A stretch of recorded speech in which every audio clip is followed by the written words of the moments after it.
Hi, my name is Bradley, and I'm going to be making a very important video that I should have made a few days ago, but I'm going to make a very important video about how I've been abused in a floating support home now since April of 2022, and ultimately evicted from that home, cruelly evicted.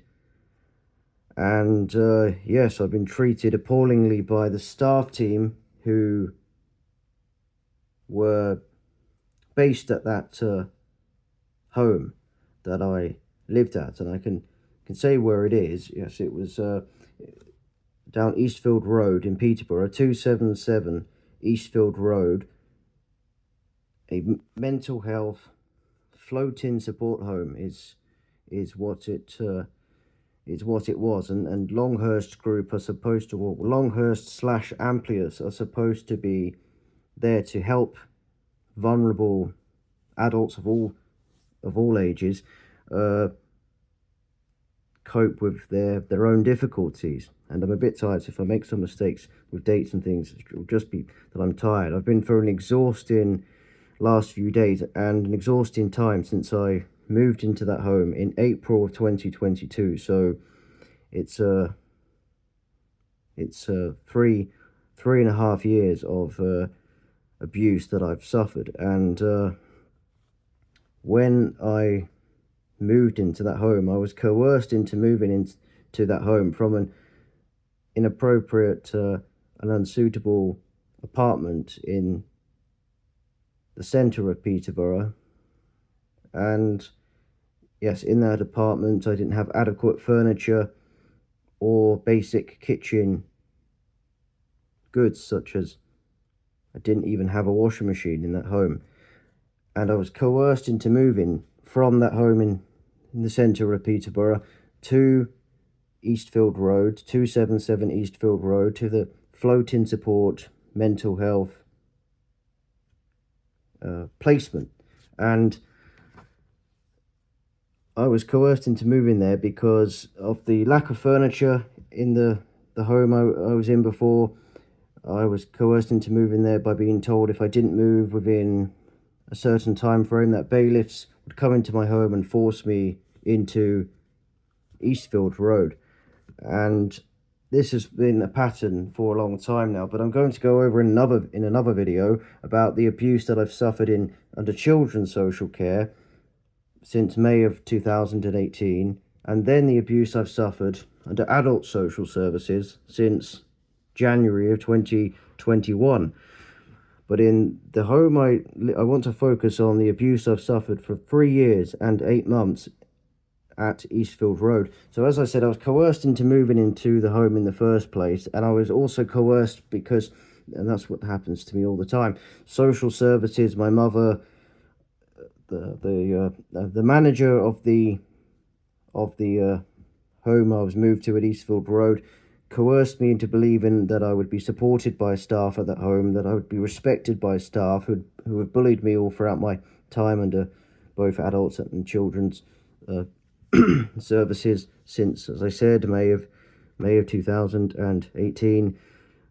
Yes, so they promised me that staff would respect me at that home, that I would have my own space. They said the staff office would be across from where I live, but in fact it was practically next door to where I live, and well, where I lived there. So they promised me that I would be supported there, that I'd have my own space, that they tried to make it out as though it'd be a nice and ideal home for me. But immediately when I was moved there, I agreed with the staff manager at the time that staff would not disturb me in my flat there. I lived in my own flat, but there were staff, as I said, based in an office practically next door to where I lived, where they would work between 8:30 in the morning and 8:30 at night.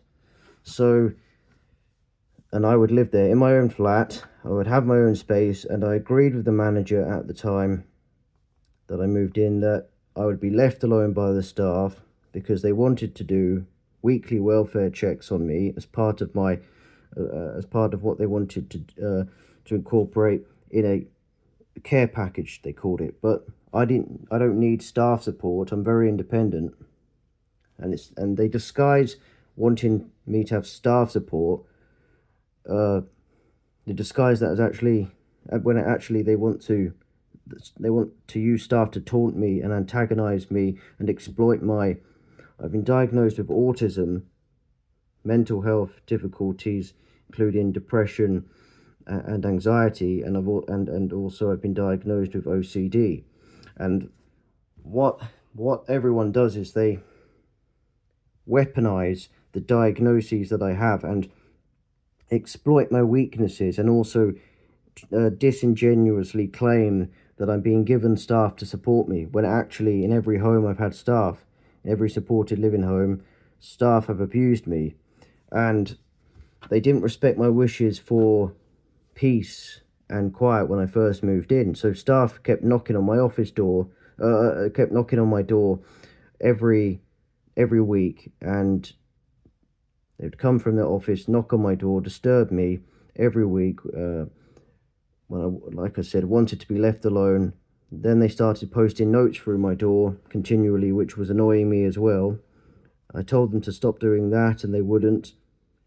So it started, immediately, the torment and the bullying, and they weren't respecting my right as a tenant to live peacefully and happily in my home. So immediately I was being bullied by the staff, and they used noise to disturb me there. So staff would find any little job to do on the site to get different people coming to my home and disturbing me just outside my flat. So for example, they would find any little thing to repair, even if it wasn't urgent or something that people would usually go out their way to resolve. For example, I don't know, they would, I can't think of a great example off the top of my head, but a roof across from where I live that was waterproof and it didn't need to be replaced. They replaced the top of it. They didn't need to replace. It was just another way to have people have to come onto the site where I live.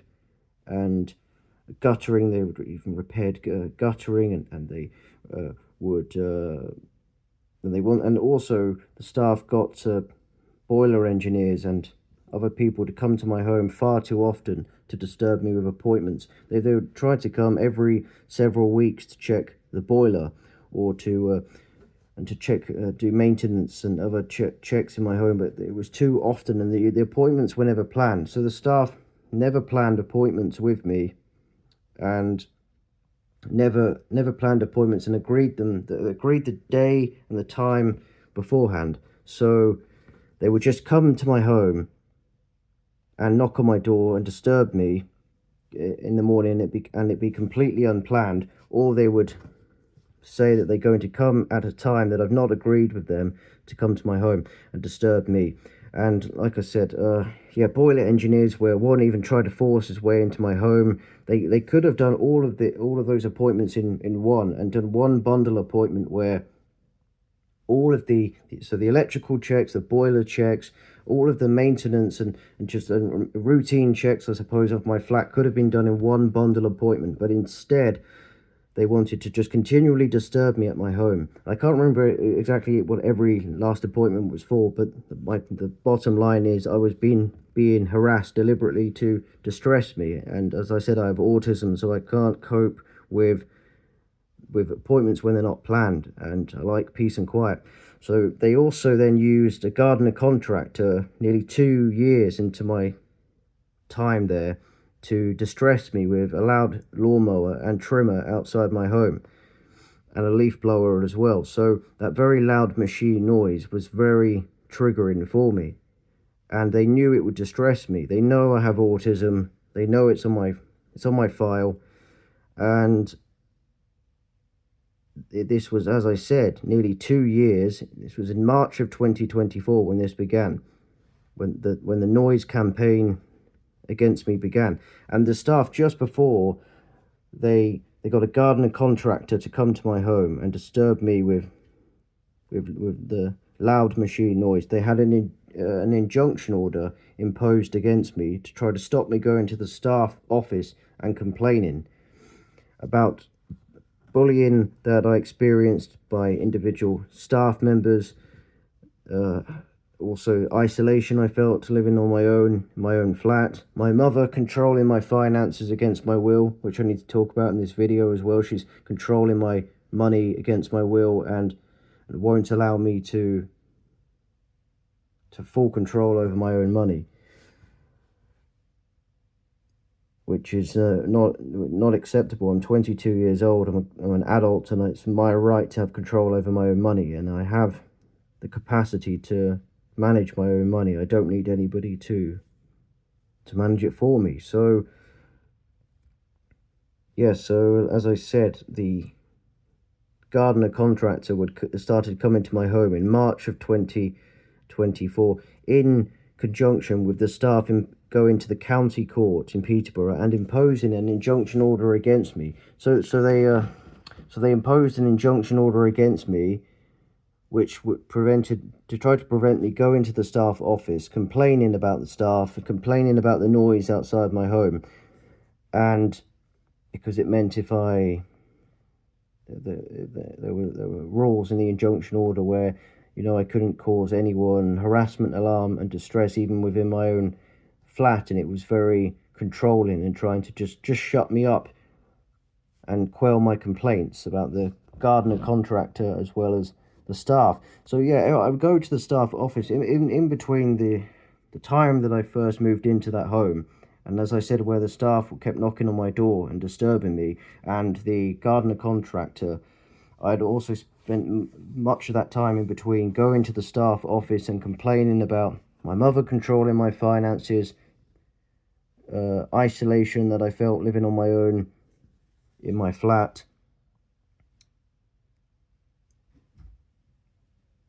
the rudeness that I experienced by individual staff members, the overall issue of living there and dealing with staff who are mistreating me, and other complaints. As I said, my mother controlling my finances, and other issues that I experienced in my flat. So, noise was a big one throughout my time there. As I said, being disturbed by an unnecessary amount of jobs outside my home, or boiler engineers trying to force their way into my home to do far too regular checks of a boiler that didn't need to be checked that often. But a well maintained boiler doesn't need to be checked every few weeks. It's just ridiculous. And so this staff would one time they set my the fire alarm off in my flat from where they were, because the system was connected to all of the flats and the staff office, and they blamed it on me and tried to force access into my home when there was no fire in my home, and they set it off from their end and eventually turned it off on their end. But they just tormented me, and in between the time that I first moved in and the gardener noise, I would go to the office and try to complain, but the staff would close the office door in my face or just ignore me. Then when I would get angry at the staff and swear at them and get frustrated with them, they would threaten to call the police on me continually, and rarely did. And the few times that they did, the police would call me and try to get me in for a voluntary interview, they called it. So the staff would antagonize me at the office, close the office door in my face and the office window as well, or the office blind. So they would antagonize me and then completely flip the narrative around on me and make out as though I was the one in the wrong and not the staff, which is not true. So they would, as I said, flip the narrative, call the police on me or threaten to call the police on me. They never tried to resolve any of my complaints. Another thing they did is when I would send them formal complaints, which I must have made over 100 formal complaints while I was there, whenever I would send them a formal complaint, the manager would send me a formal complaint back saying, send me a reply to my formal complaint, a resolution, a letter trying to say that whatever it was called, to say that they'd resolved my issue with the individual staff member, but my issues were never resolved, and of course they were just covering for each other, and not dealing with my complaints, not moving me. Very quickly into my time there, I was asking to leave. In July of 2022, I kept saying I want to leave, and when I first moved in, I was told I must stay there, cannot leave, and I must stay there. It's going to be my long-term home, and I'm not going anywhere. They were very adamant. Everyone, social services, my mother, my auntie, the staff, everyone was just adamant that I must stay there. And then, as I said, after a few months, I wanted to leave.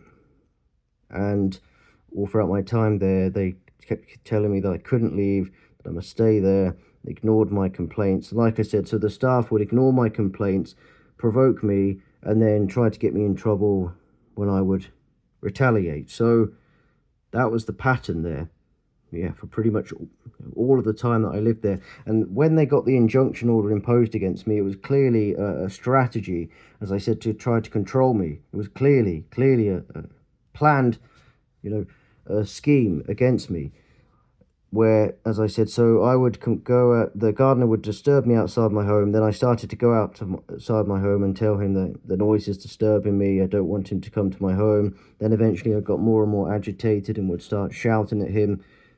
He falsely accused me of threatening him on one occasion, and I had to go for a police interview over that. So again, I was falsely accused of doing something I didn't do. The staff tried to get me in trouble. They contacted the police. So you see, the law has been weaponized against me. And then I kept going outside for the year that the gardener was coming to my home and telling him to go away, and then eventually to fuck off and just to not come back to my home, and that the noise is distressing for me. But he kept returning every week, usually in the morning, disturbing me, even though I have extreme noise sensitivity, where I don't cope with noise very well at all, let alone very loud machine noise. So it was a deliberate strategy to distress me as much as possible, and try to provoke me into reacting. And eventually, after a year of the noise, just before the injunction order expired, because there was a clause in the injunction order that if I was threatening, I could be, if I used threatening language, that I could be arrested. And the staff called the police one morning in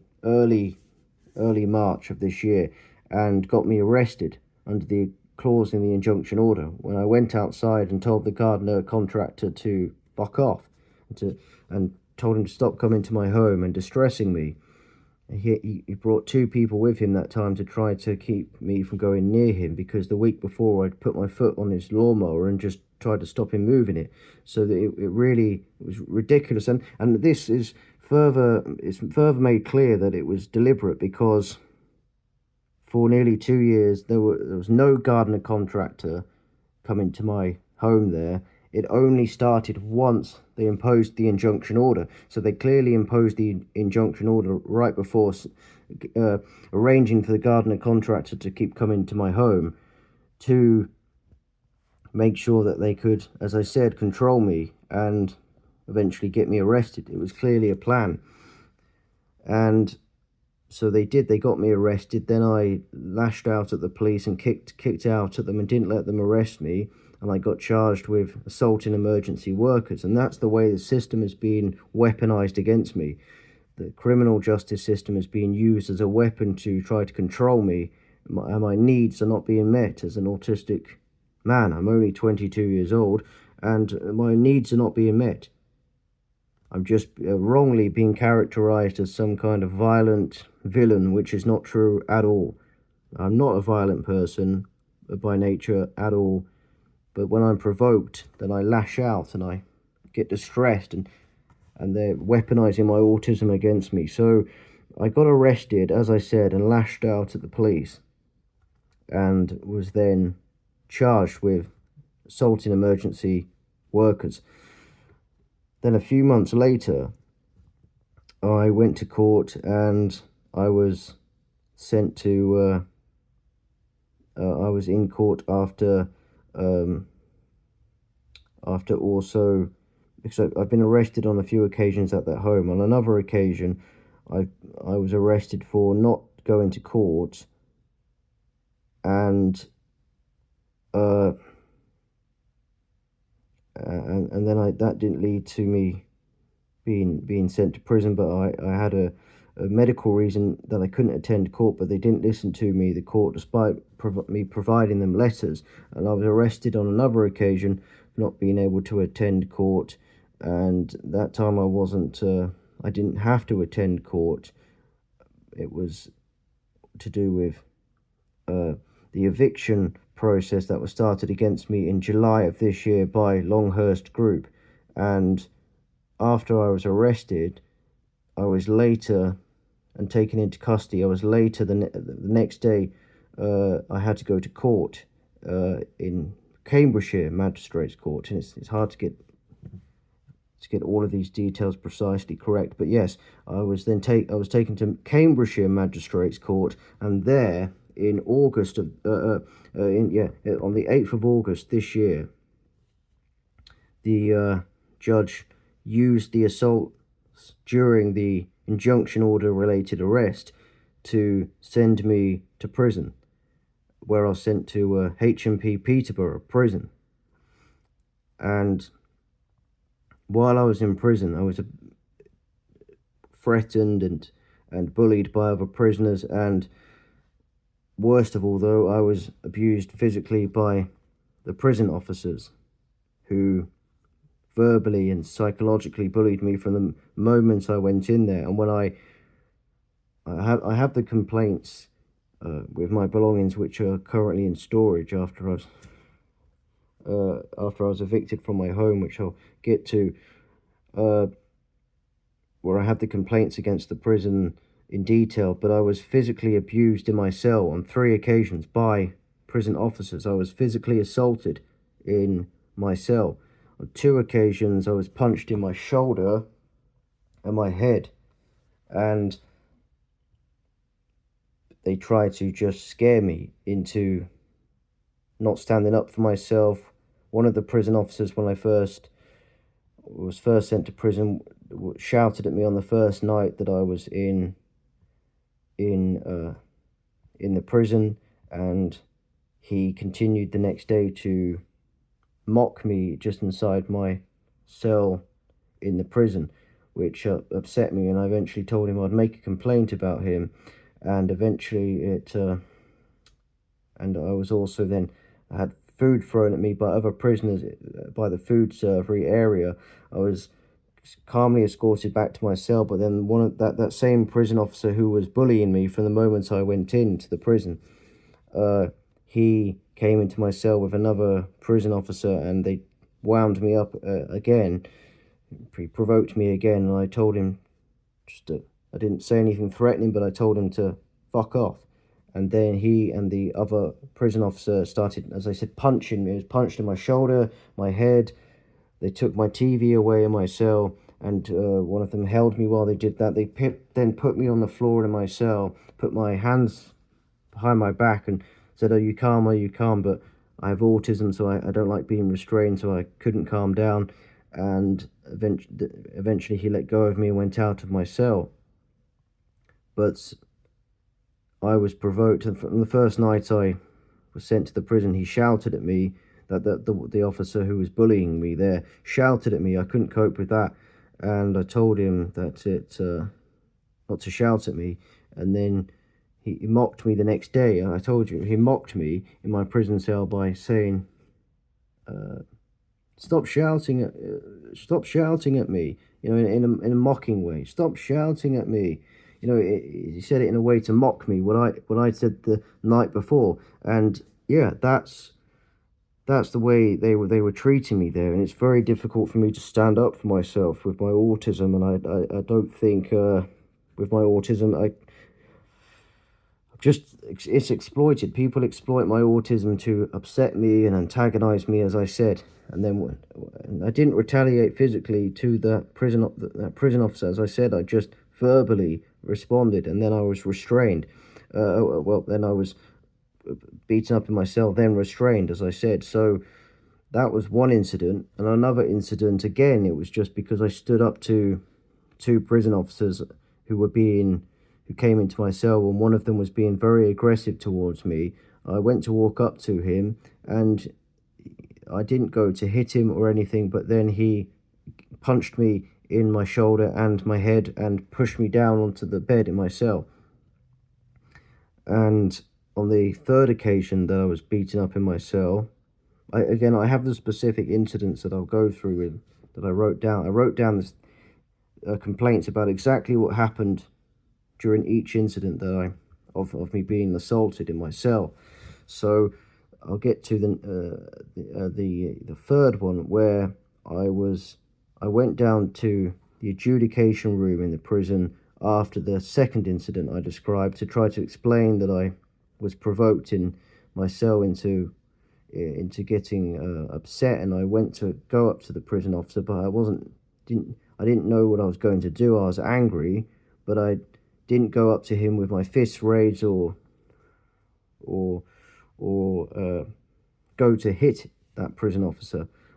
But I was wound up, but they can't assume just try to say that I tried to hit him or assume anything, and they have to use force in a reasonable way. So I tried to explain everything in the adjudication room, but the man in the room, who said he was some kind of manager of in the prison, or the manager of the prison itself. I don't know. I think he said that.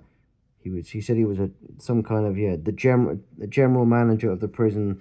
I don't know exactly what his if that was his title. I can't remember now. He said manager of some kind. So he was in the room. He didn't listen to what I was trying to say about what happened. I was trying to explain the truth of what happened, not what the prison officers made up, that I went to attack them, that I had my fists raised, and that's why they used force on me. But he wouldn't listen to what I had to say, and then he tried to get prison officers to remove me from that room.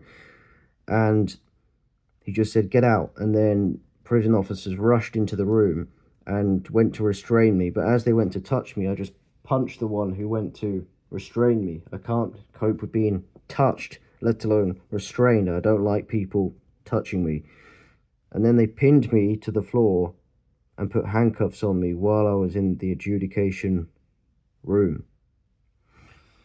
And I told him I'd be making a complaint about him while I was on the floor. I remember I was very angry, and he said, just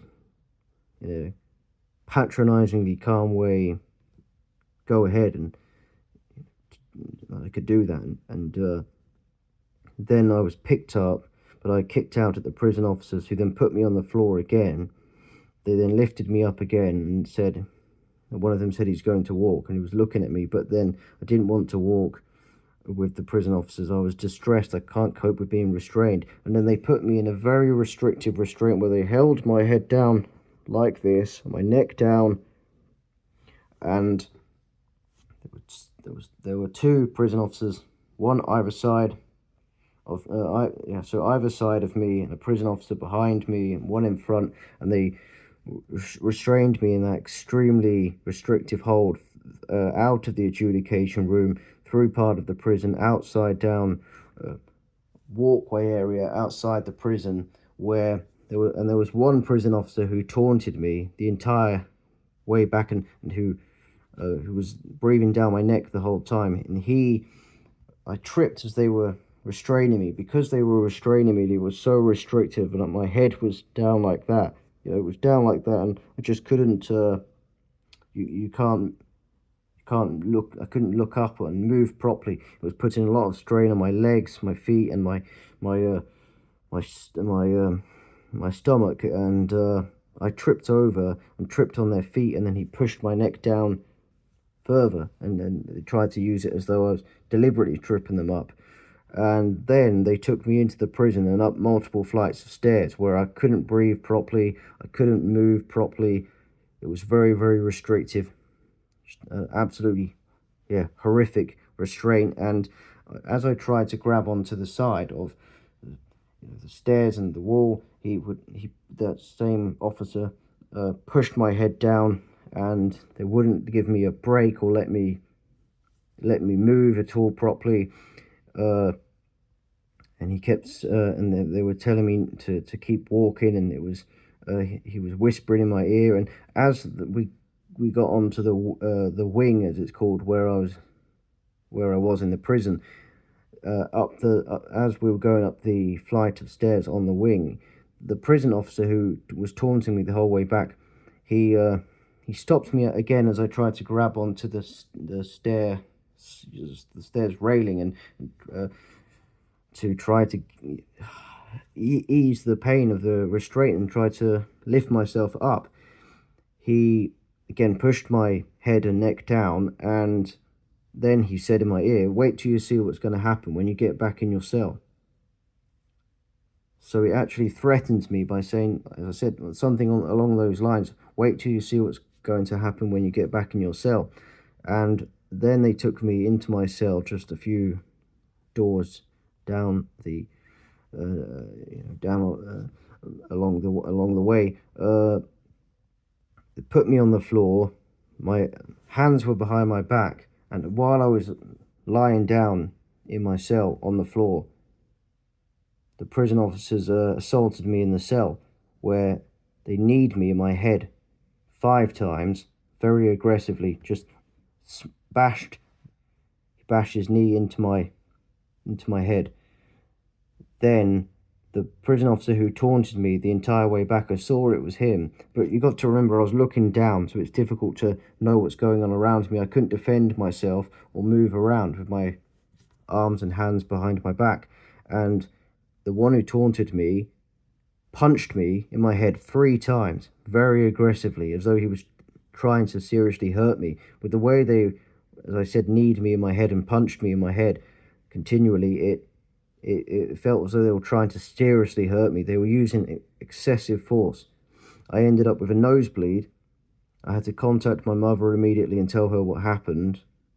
She's the only contact I have, and I had in the prison. And I told her what happened. I was very distressed, and it was just, like I said, I had a nosebleed, and then 3 days later in the prison, I suffered concussion symptoms, where I woke up on to the punching while I was on the floor and kneeing in my head happened on a Thursday, and then on a Sunday, I woke up. So like I said, so it was early, the 8th of August that I was sent to prison, and then on the 29th of August I was released from prison, but on a Friday. But on the Sunday, prior to the week that I was released, I started suffering concussion symptoms. I woke up, I looked to the side, and the room was just spinning around, very disorientating.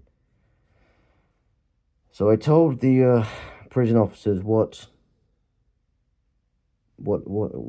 I was experiencing and my disorientation symptoms, and I stressed how serious I felt it was, and they said okay and acknowledged what I said, but wouldn't provide me with a nurse for, as I said, for on the Sunday, Monday, Tuesday, Wednesday, Thursday, Friday. They wouldn't provide me with a nurse for those 6 days, and thankfully on the Friday I was released, but they wouldn't provide me with a nurse for several days. I kept asking for a nurse, and they said we've told the nurse, and they said the nurse will see you. They were saying we've told the nurse, or the nurse will see you. They kept alternating saying those things, so I kept thinking a nurse was going to come to me, but they didn't send anyone, and I was experiencing feeling cold, feeling hot. My legs were itching and feeling hot. I was feeling extremely disorientated and dizzy, and those are serious, those are serious symptoms. So I knew something serious was wrong with me. And when I was released from prison on the Friday the 29th of August, I went immediately to the Breton Hospital with my cousin and my mother.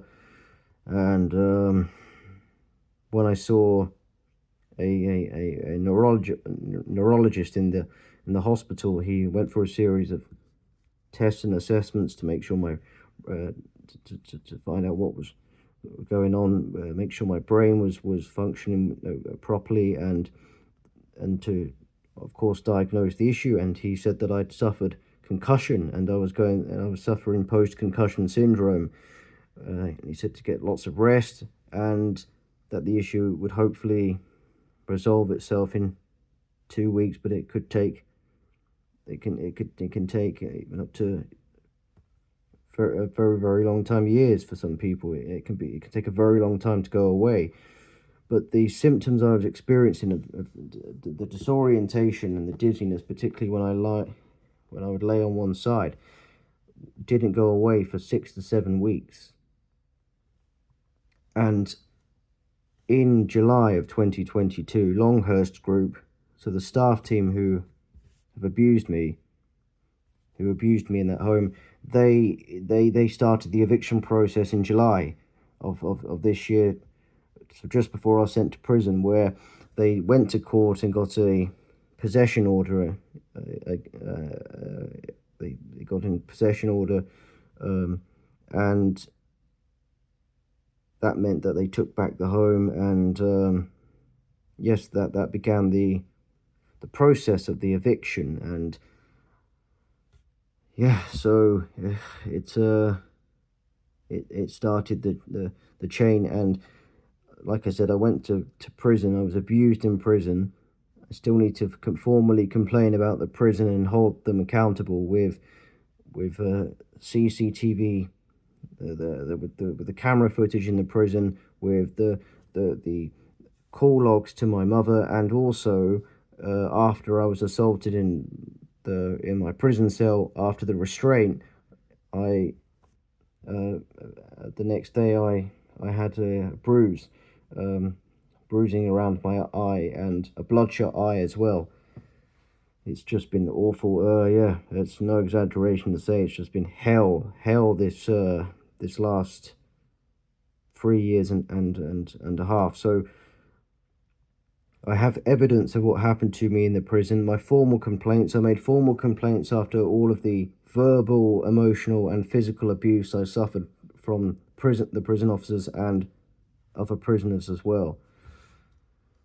So there is proof of what happened to me, and I need to formally complain about the prison and hold them accountable, because what they did to me was just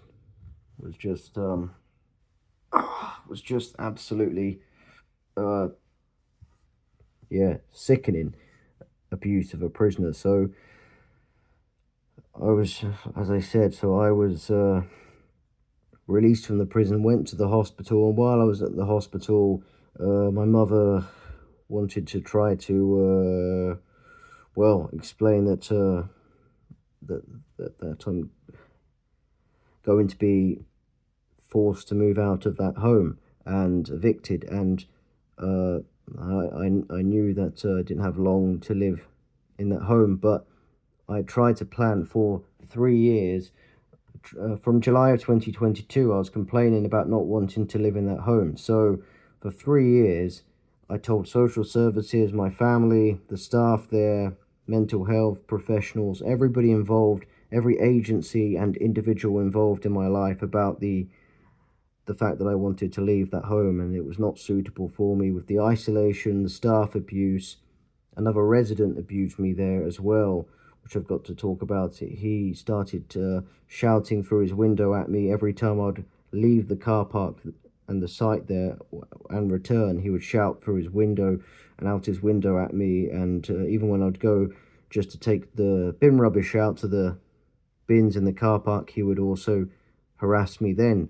and it took several months for that to stop, and I had to keep making complaints to the staff and eventually call the police about it, and then eventually it improved for a while. And what was I saying before that? I forget things quickly, short term.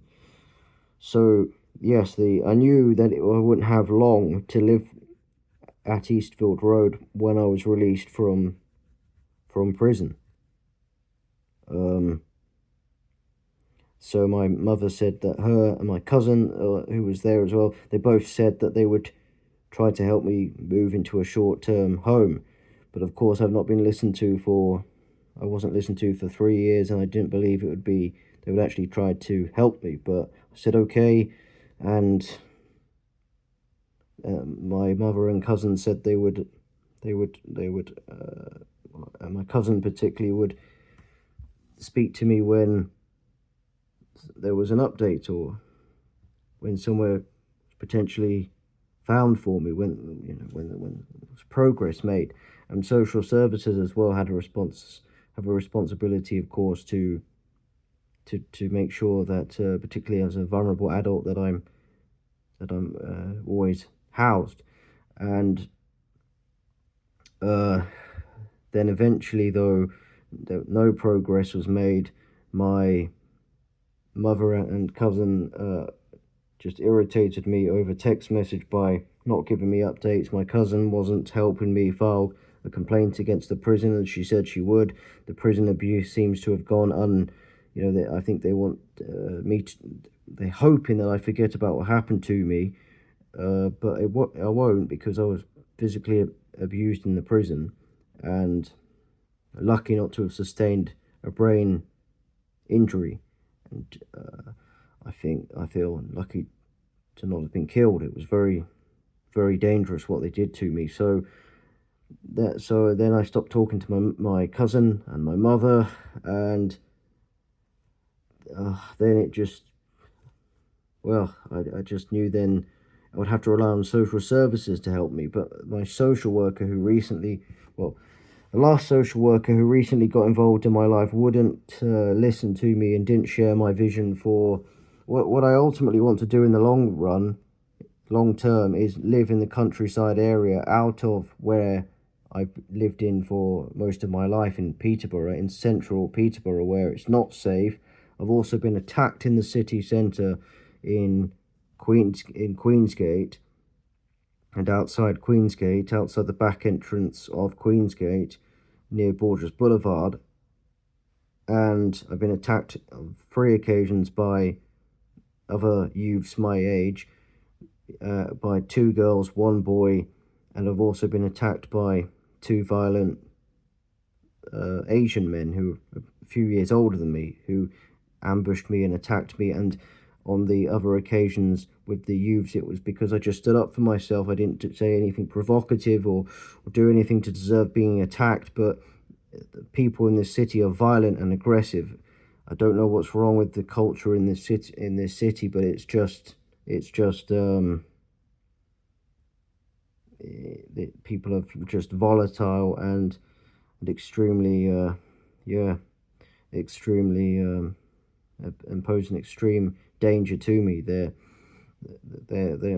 were in groups, the youths who attacked me, and I just can't stand up for myself because of my autism, and people glare at me, and that just upsets me as well. And I don't know how to cope with other people if I feel they're looking at me in an aggressive way, or if I don't understand necessarily if someone's going to be aggressive or not, and so I worry that they are.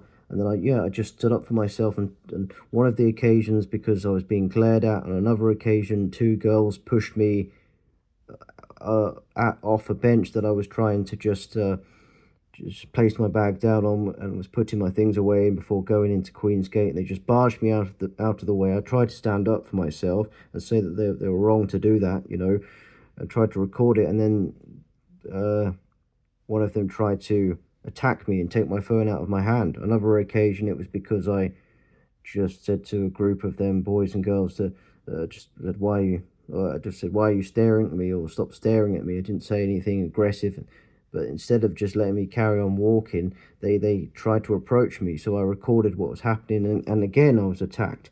So of course, you're allowed to record in public though, and there's no excuse for violence. But I was attacked uh, by by a boy who tried to snatch my phone out of my hand, and then I hit him, uh, and then I was punched by another boy who, yeah, punched me repeatedly, and all because again I tried to stand up for myself. And on the next occasion, so this happened on a Sunday in October of 2023, on a Sunday with the girl, on the Tuesday with the boy, and then again with a girl who recognized me from the day before her, and another girl saw me as I was walking to go into the back entrance of Queensgate. I know I shouldn't have kept going back to Queensgate, but these incidents happened so quickly, one after another, and so I saw them, and they seemed to recognize me from the day before, or recognized me from being attacked by the other group the day before. And then I tried to run into Queensgate and run away from them. I ran into a shop, but one of them ran after me and then punched me very aggressively in my nose, very, very aggressively, gave me a nosebleed. She was arrested. I reported what happened the day before, but none of them were arrested, and the same on the Sunday. None of the two girls who barged me out of the way and the one who tried to attack me were arrested. And then I was attacked in March of the following year, where two Asian men ambushed me as I went around the corner inside Queensgate, and poured water on me and then punched me as I went to try to. I turned around and I was going to hit them, but before I could even lift up my fist, I was punched in my face. And this was all because, as they had approached the escalators in Queensgate, they knocked over leaflets all over the floor, and I just politely said, "Are you going to pick them up?" And they got on the escalator. As they got on the escalator and they were going down, they just told me to fuck off. So I thought, okay, well, I'll just tell the security what happened. They didn't help me, and then as I went around the corner, I was ambushed. So yeah, I've been attacked in the city centre. So I don't feel safe, and I would need to live in the countryside area where I'll be safe from being attacked by anybody. I've been threatened countless times as well, just because I've looked at somebody and they don't like the way I've looked at them, or someone has been glaring at me and I told them not to look at me, and people kept using that on walks for a very long time to antagonize me. So they would glare at me and unsettle me, and I have autism, and maybe people picked up on that I had autism and they could bully me in the city centre. I think people, they all got to know that it was me, and yeah, they would glare at me. So I'd just say, why are you looking at me like that, or stop looking at me, and then they would threaten me. So I was not even free to express myself or defend myself or say anything without being threatened. And sometimes I didn't even say anything at all, and I would still be threatened, and threatened with the most aggressive threats. People would threaten to break my neck, to smash my face in. They would all say the same thing, that they're going to smash my face in, and just nasty, nasty threats in the city centre, where I'd walked for a very long time before I started getting that kind of abuse. But people were always rude to me in queues and things before that, and still the odd glaring at me before that. But like I said, from when I was first attacked, suddenly people started being very aggressive to me. So I have to live in the countryside area where it's safe, and that's my long-term vision. But the staff at my home before, social services, my family, all insisted that I stay in that home that I didn't want to live in for 3 years. So they didn't listen to me when I kept saying I want to leave. This is not a suitable home. And for a good year, I've been telling everybody the type of home I'd like to move into in the countryside where it's peaceful. And there's also not just that it'll be safe, but there'll be far less noise with my noise sensitivity needs that can be met. And there'll be far less road noise, of course, and neighbour noise. And I'll be safer and happier, and it'll be far more peaceful if I live in the countryside. But they didn't listen to me for 3 years, evicted me, and as I said, in July, and then it got to a point in late last month where 2 weeks before I was evicted, Longhurst took it to or it went to the next stage after the first court court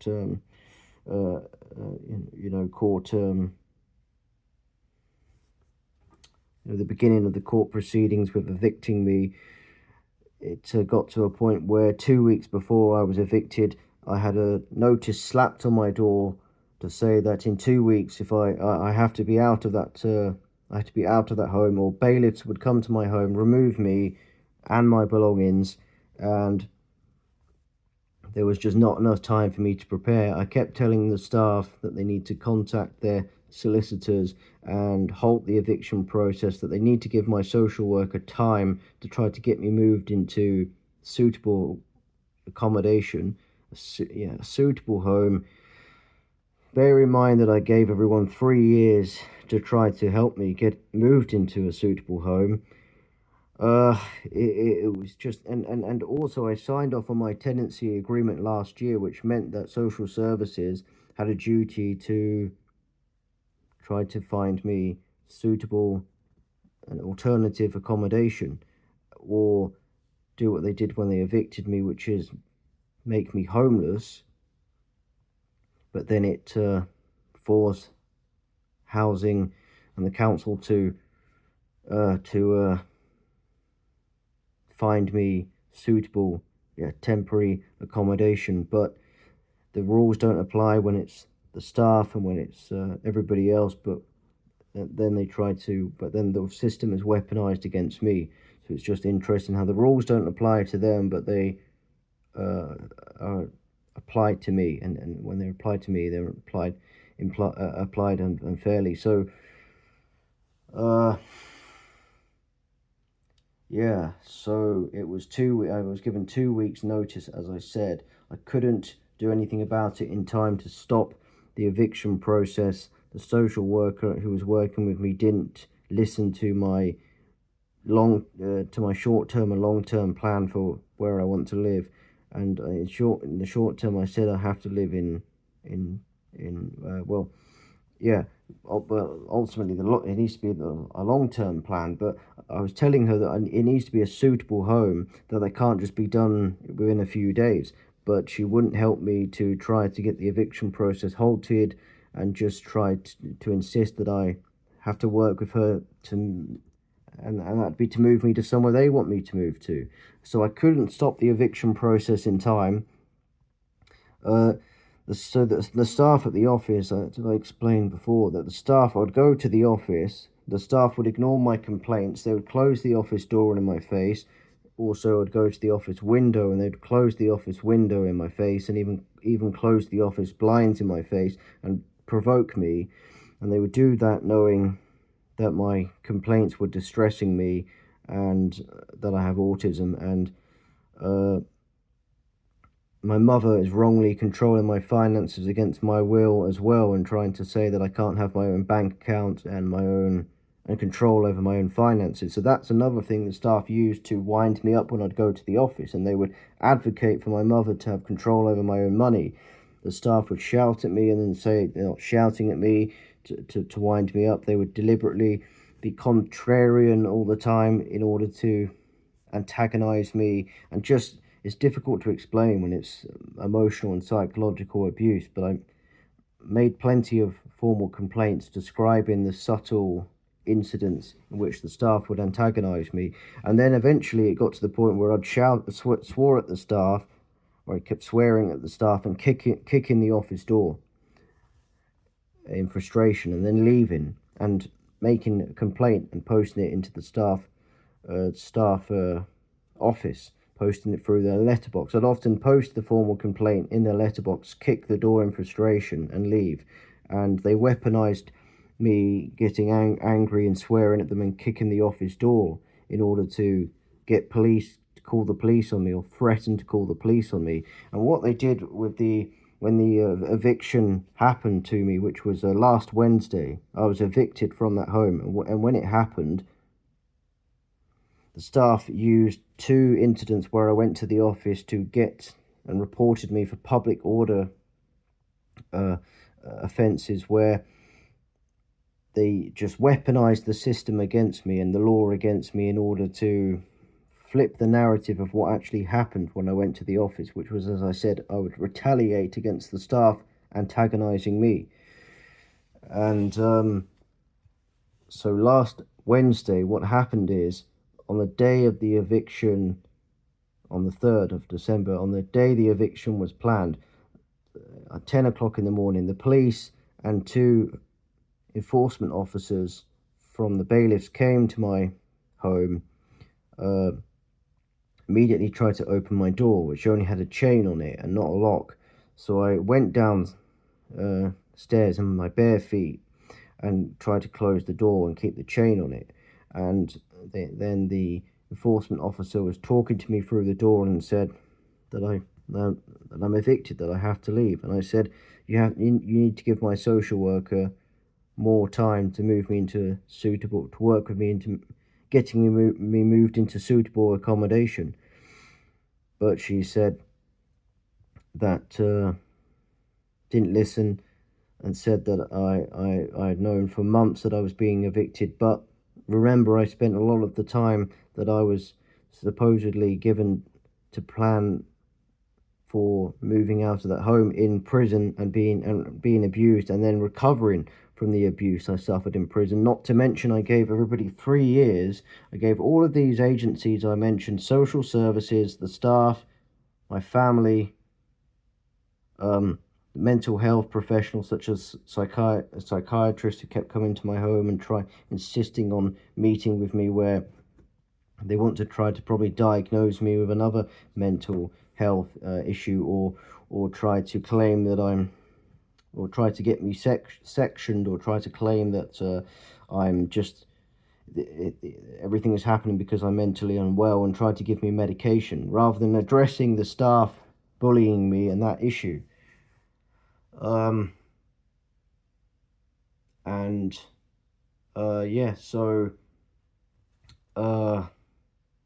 I was on the last Wednesday, when the eviction process happened. As I said, I went downstairs. The high enforcement, one of the enforcement officers who came to do the eviction, said that I'd been given months to. I'd known for months that I was being evicted, which is true. But like I said, I hadn't had that time to prepare, and nobody listened to me for 3 years. Like I said, what then happened is the police, as I said, so police turned up. A lot of police, 6 or 7 police officers, many of them, turned up outside my home as well. And then they forced their way into my home and said that I was being arrested for a public order offence. And I thought that it was to do with what happened with me not letting the enforcement officer into my home. She tried to open the door twice, and I tried to keep it shut, but then the police forced it open, and I lashed out, punched them immediately as they opened the door, and then they restrained me onto the floor. I was asking them what's going on, because I lashed out in self-defense because I was being evicted from my home, and I can't cope with being touched and restrained. And the police used force on me first. But then the police, after they restrained me, they onto the floor, and they put me in handcuffs, and then restrained me to the police van just outside the car park. and as they were restraining me, I was kicking out at them, and they were telling me not to do that, and they later charged me with 2 counts of assaulting emergency workers. But the way I was evicted and the whole process was wrong, because I tried to get moved out of there to a suitable home properly for 3 years, and I'd signed off on my tenancy agreement, and I tried to, I'd spent a lot of time in prison and recovering from prison abuse in the time that they tried to claim that I was given to prepare a move to a new home. So I was then taken to Thorpewood police station, where I was there all day in a cell and overnight, where they left me cold without a blanket overnight, and I was freezing cold. Yeah, freezing cold and very uncomfortable in my cell, and they ignored my calls on the button in my cell, and they didn't respond when I needed urgent things such as a blanket to keep warm overnight, drinks, and so they violated their own rules. They violated my rights under the Equality Act 2010, with my disability, with my autism being classed as a disability and being a protected characteristic.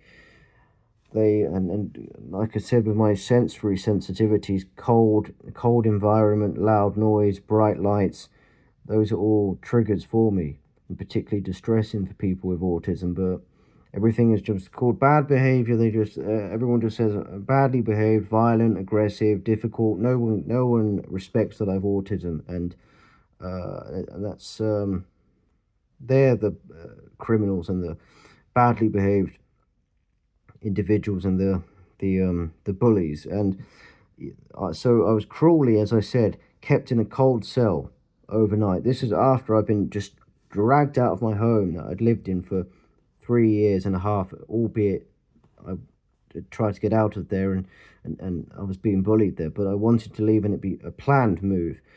But they dragged me out of my home, like I said, took me to Thorpewood police station.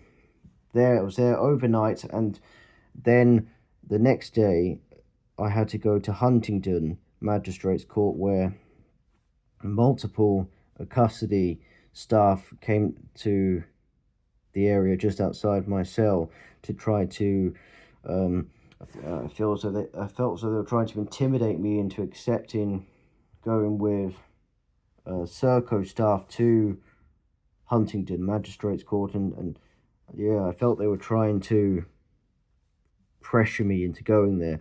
And I said that I said to them when they opened the cell door, which court am I going to? I'm not going to Cambridgeshire Magistrates Court, because that's an hour away from where I live in Peterborough.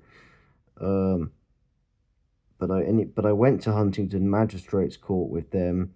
You had to put a handcuff on and go with you have to put a handcuff on and go with them while they're they're also handcuffed to you, and then into the prison van. And they took me to Huntingdon Magistrates Court, and I waited in a cell there for court. And I spoke to 2 solicitors before I went into court, where I told them I'd been evicted from my home and the way I'd been treated in custody, and that I felt angry and distressed.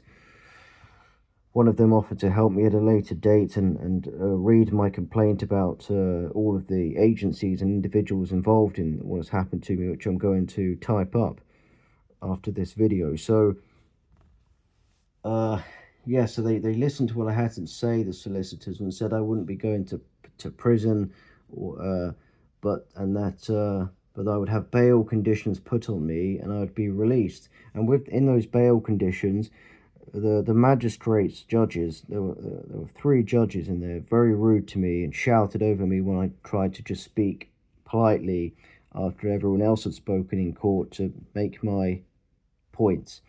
They said that I couldn't go back to my home that I'd been cruelly evicted from to even get my belongings with a social worker or one of my family members, my mother or whoever, just to get my belongings and take them into hopefully a temporary home. But they said I couldn't go with a social worker or a family member to get my belongings. I could only go if I went with a police officer to that home, that floating support home at Eastfield Road, to get my belongings. But I said I'm not going with the police after the way they had treated me. Not only had they abused me in custody, but as they were restraining me, they hurt me, and they also cut my foot, which was barefoot, and caused me immense distress with my autism, as I said. But that affects me when I'm being restrained, and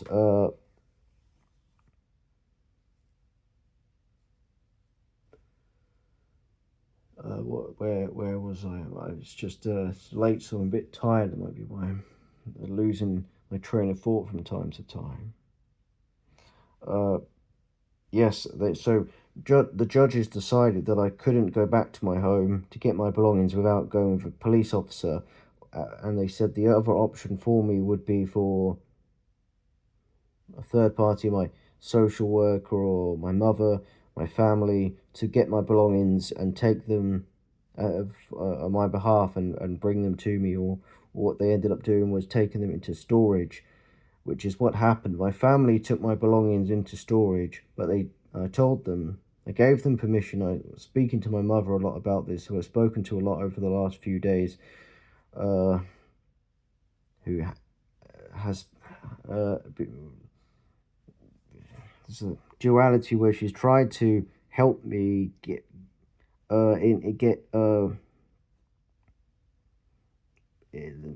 seemingly help me, because she doesn't want me to be homeless because it will reflect badly on her, and nor do social services and housing because it will reflect badly on them. But actually, she doesn't want to help me because she's also blamed me for, which I'm going to talk about, for my eviction and the way I've been treated by the staff, and tried to say that I'm just violent and aggressive, which is wrong. It's a narrative that's got to end. It's got to be absolutely dismantled.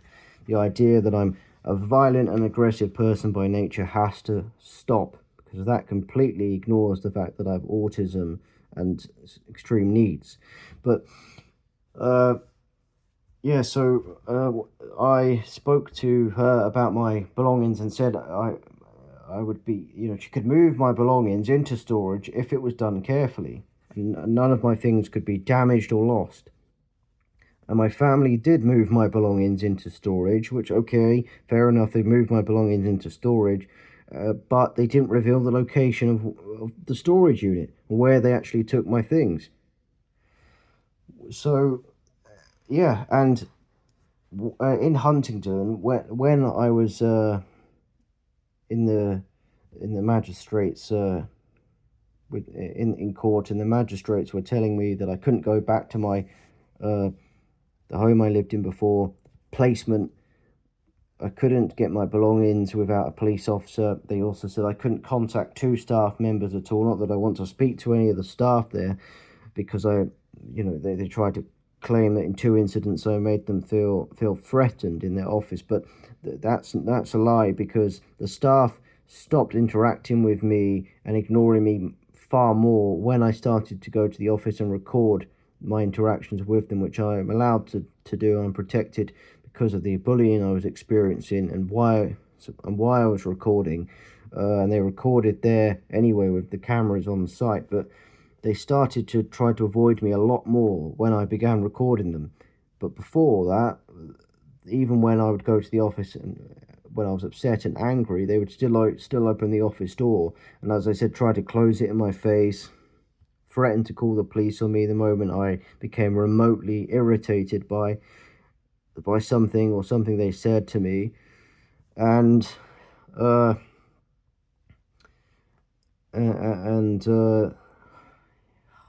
do I keep losing my train of thought? Yeah, so the staff were not threatened by me. They tried to claim they were, and I ended up with 4 charges, where two of public order offences and 2 of assaulting emergency workers, even though all of them were to do with the bullying that I'm experiencing and the way I reacted, and the unfair eviction process, and the cruel way that I was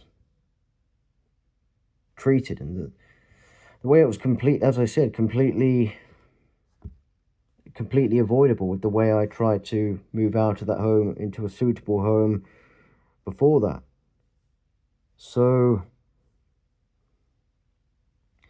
after the Huntingdon magistrates judges were finished with me, I was released on bail under those bail conditions, but without a home to go to.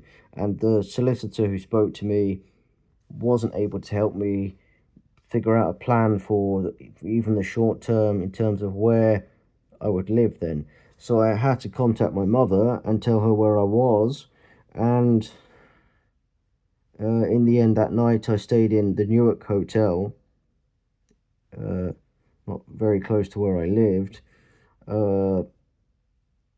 but I spent hours in Huntingdon calling housing, trying to get emergency accommodation, waiting in the reception area at Huntingdon Law Courts, and then having to go into down the high street, just around the corner, and go into a Costa coffee shop while I was on the phone to housing and an emergency housing officer, and trying to get, but they could only offer me potentially shared accommodation, which I can't do which I can't live in because of my autism and my extreme needs, as I said, with my sensory sensitivities, the trauma of abuse I've suffered because of staff provocation and bullying in the past, and the mental health difficulties and issues I've sustained because of the abuse I've suffered. So they were not, and the housing, so they were not able to help me get me into a suitable short-term home. In the end, my mother had to book me for a stay in the Newark Hotel, and that helps me get closer to where I am now. It's a very long story, all of this, I know, but it's important that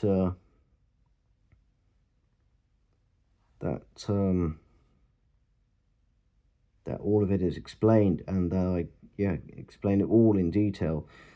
So since I was at the Newark Hotel, that was on last Thursday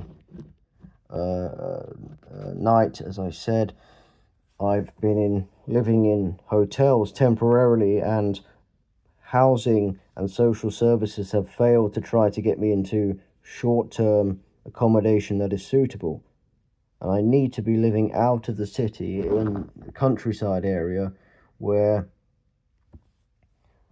I won't be disturbed by loud noise. I'll be safe.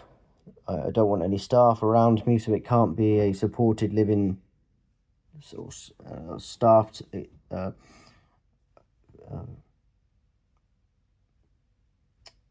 placement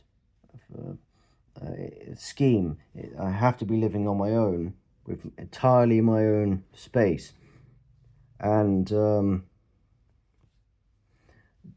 as I said, social services and housing have not been able to find me suitable short-term accommodation, and they've just been relying on hotels. And while I was on Friday, a prevention officer from housing,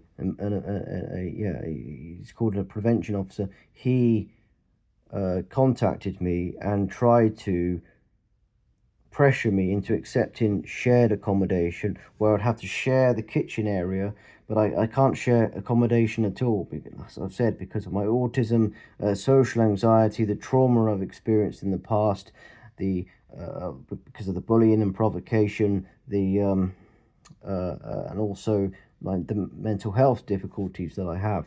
So it just is not at all suitable under the Equality Act 2010, and also Chapter 17.5 of the Homelessness Code of Guidance. So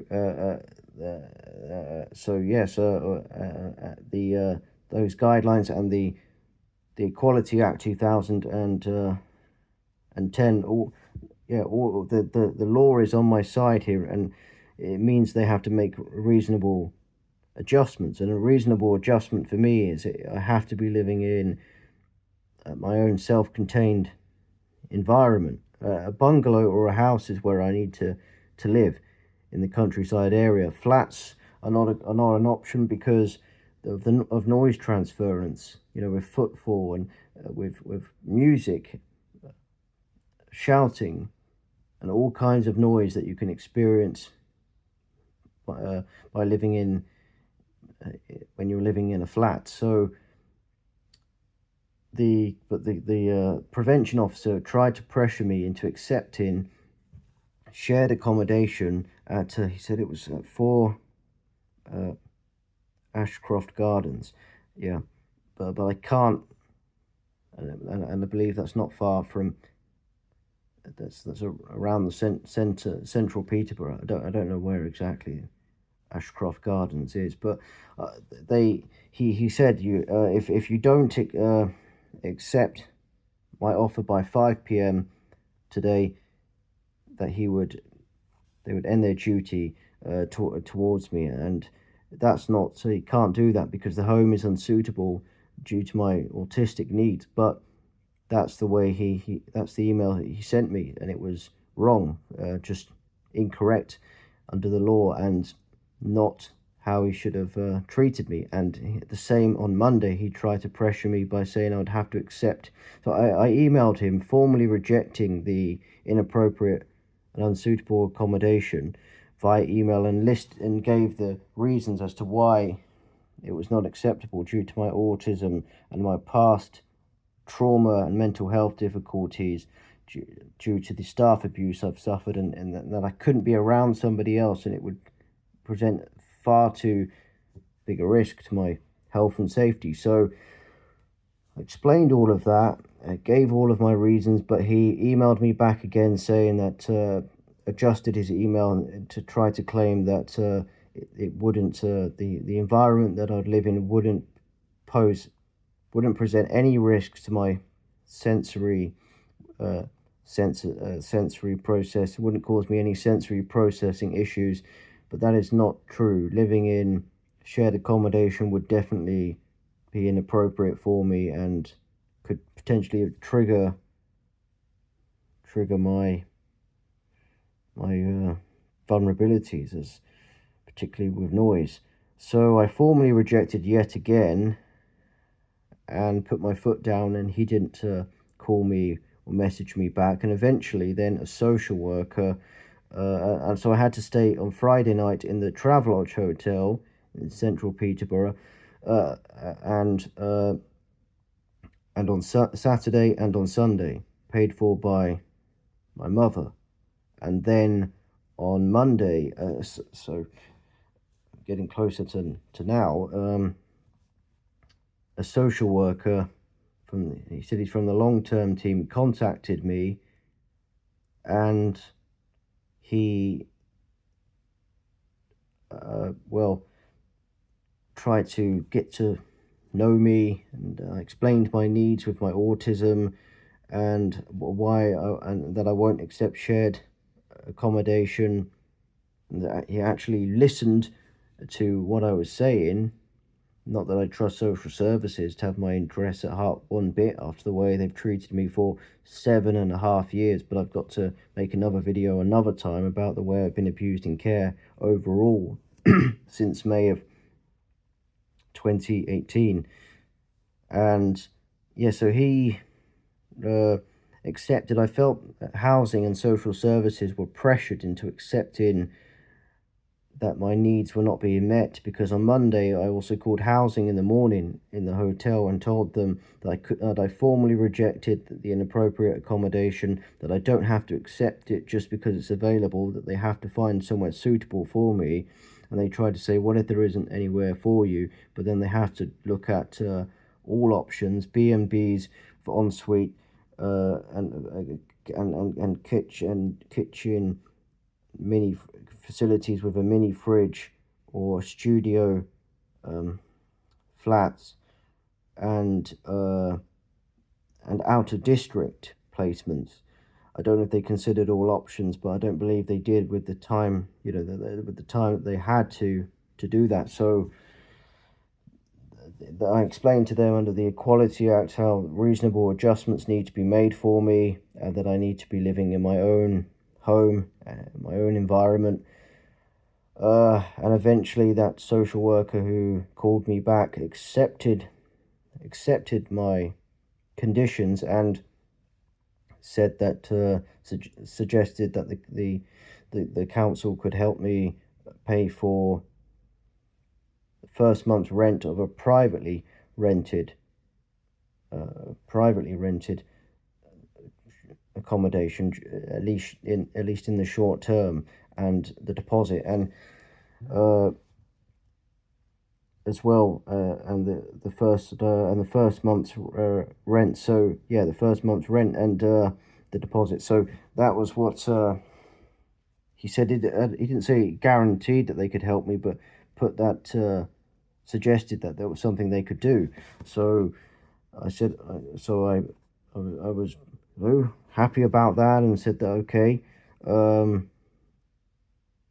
but I said that it would have to be in a rural area outside of Peterborough. It has to be in the countryside area, not in the city where it's loud, chaotic, and I've been attacked.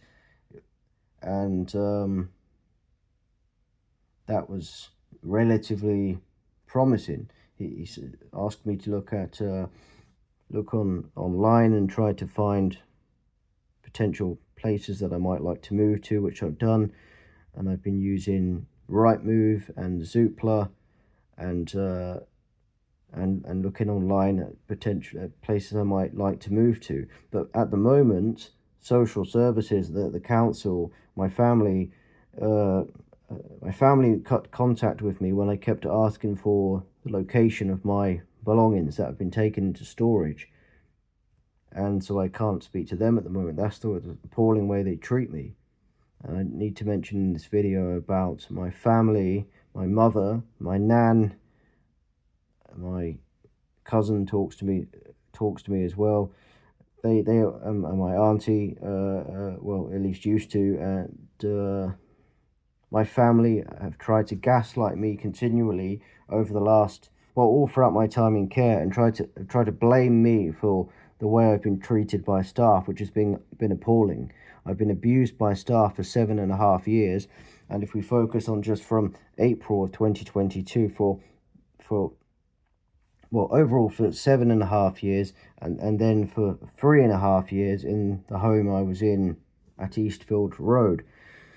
So, and they've continually gaslighted me, including recently, about the abuse that I've suffered, and have tried to blame me for everything that has happened to me and they've lied by trying to say that I'm just badly behaved, that I'm violent and aggressive. And as I said, I did kick the office door at Eastfield Road and swear at the staff, but that was in reaction to the way they abused me. And only on one occasion, I didn't deliberately miss this out earlier, only on one occasion did I lash out at a staff member there, and that was because she deliberately taunted me, got in my face with another staff member in the supermarket in Asda. And this was earlier on into my time at Eastfield Road, where they came to the supermarket and it wasn't planned. Where what they again, just as with the knocks on my door that I didn't agree to, I agreed with the manager at the time that the staff would come to the supermarket every week and help me by bringing me back to my home after I'd done my shopping. But I would do my shopping, then when I was done, I would contact the staff and they would pick me up and take me back to my home. But the staff didn't stick to the plan. They came to the supermarket unprepared, tried to catch me out and distress me because of my autism. They know I don't cope with two staff being around me at once. And they came up in my face and tried to hurry me into packing away my belongings while I was at the checkout, and then eventually went because I couldn't cope with the staff member being in my face. And I said that if you're in my face, don't get out of my face and get away from me. I'm going to hit you. And that was not because people try and twist it that I'm violent or aggressive. That's not why. I get distressed and dysregulated, and it completely overstimulates me. People don't understand it. They just think you're being aggressive or abusive when actually I just can't cope. And naturally, I can talk to people if they're very calm with me and there's only one person. I can get along with people very, very well and actually talk to someone for hours, no problem. But it's when people don't respect my boundaries and my needs that I can get very distressed. And they try to lie and say I'm violent and aggressive, which isn't true. But this staff member also, the one who came up in my face, one of the ones who came up in my face with the other staff member, she also continued taunting me afterwards, where I don't know if this was before or after I lashed out at her, but she slammed the office window shut on my face when I'd knocked on the office window, just to ask the staff to close the car park gate after I'd brought food shopping back to my home on a different not the same day, on a different day, because it needed to be taken into my home quickly and put in the fridge and freezer because it was in the summer. So I just wanted the staff to help me out and close the car park gate. That was all. So I knocked on the office window, tried to speak to them politely, but she shouted at me, slammed the office window shut in my face, and said the staff member is on the phone. And yes, I knew that, but there was still no reason to do what she did. And she also then posted a note through my door. At the time, staff kept posting notes through my door to try to antagonize me. And this was, and this is another key fact, around this time that they were posting notes through my door, I'd been waiting several weeks for my mother to purchase a TV for me, which had been promised for me before I moved into the home that I lived in. You see, another way that they wound me up very intelligently, very clever and cunning, how they continually wound me up. For several weeks I was waiting on a TV being bought for me, but I kept being told it'd be bought and it'd be arriving, and that was in relation to what the TV. So the note said on it that the TV had arrived, but the staff, instead of knocking on my door, I requested that they don't disturb me and knock on my door just randomly, but if they have something important to tell me, that they knock on the door politely and then speak to me about whatever it is that they've come to speak to me about. But instead of respecting my wishes, again, she posted the note through my door saying the TV had arrived, and they were trying to help me by telling me that the TV had arrived, but really the notes were a continual pattern to annoy me, when I specifically kept saying each time, I don't want notes to be posted through my letterbox, I want to be told these things face to face. And then I went to the office in August of 2022. This happened, and that same staff member was there, and she said about my TV being in the office, got into an argument, tried to argue with me about it because I was annoyed about the delay and not getting the TV when it was supposed to be organised in advance, and just another way that they could all wind me up. And then I lashed out and hit her and smacked her and just lost it eventually with this staff member who kept taunting me continually, as I said, and got in my face not long before that in the supermarket with another staff member. So the staff, distress me, dysregulate me, and then I lash out, and then they claim I'm violent. But naturally, it takes a lot for me to become very angry and aggressive if I, in normal circumstances. How can I don't go around hitting people in the street or going around wanting to fight people, is what I'm trying to say. I'm not naturally aggressive, but I get dysregulated. And they try to use that one example there to claim that I'm violent and aggressive, when since then the staff have tried similar tactics with me many times, and I've only gone so far as to swear at them or kick the office door and then leave and write complaints. And I've coped very well and been restrained overall in the way I've actually dealt with the staff, where which shows that I'm not a naturally violent person. Otherwise, it'd be every day that I'd be hitting them, because it was every day that they'd wind me up.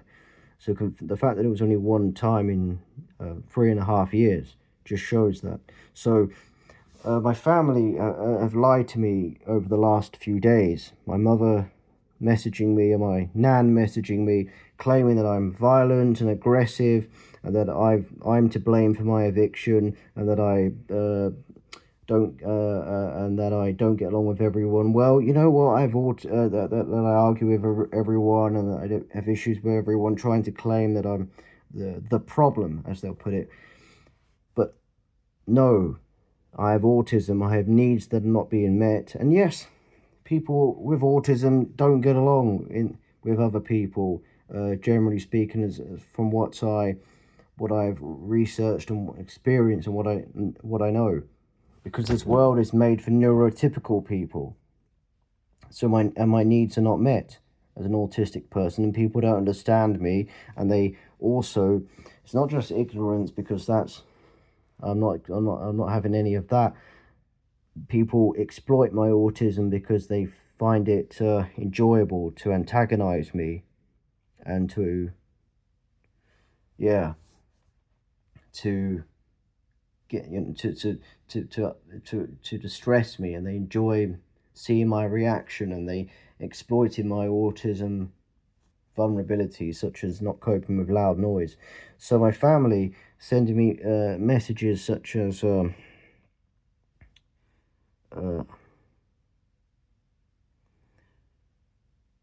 said, such as that I'm to blame for my eviction, and that I'm violent towards women, because that staff member who I lashed out at was a woman. But staff in the past who have physically abused me and restrained me unlawfully and assaulted me, and both male staff and female staff have been involved in abusing me psychologically, emotionally, and physically, as I've said, hitting me and restraining me.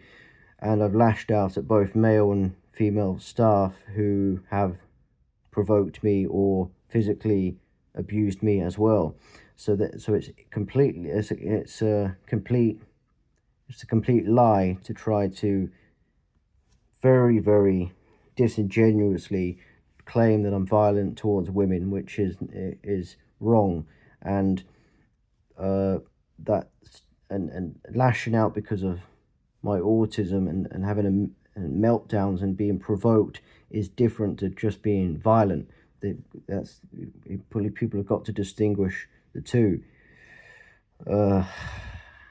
And with staff being violent towards me, not the staff at the home I lived at, but in the past, which is why I've got to make another video going over everything that has happened to me over the last 7.5 years, because staff in other supported living homes and a children's home, while I was under children's social care, were physically abusive towards me. And then I retaliated. I got in trouble, continually being arrested and going to court, but the staff never got in any trouble. But that's something in the other video. But yeah, so my family, as I said, recently sent me text messages gaslighting me into believing that I deserve to be evicted, that my mother said that I broke the tenancy agreement, but by staff continually coming to my home for unplanned appointments and harassing me with far too many appointments,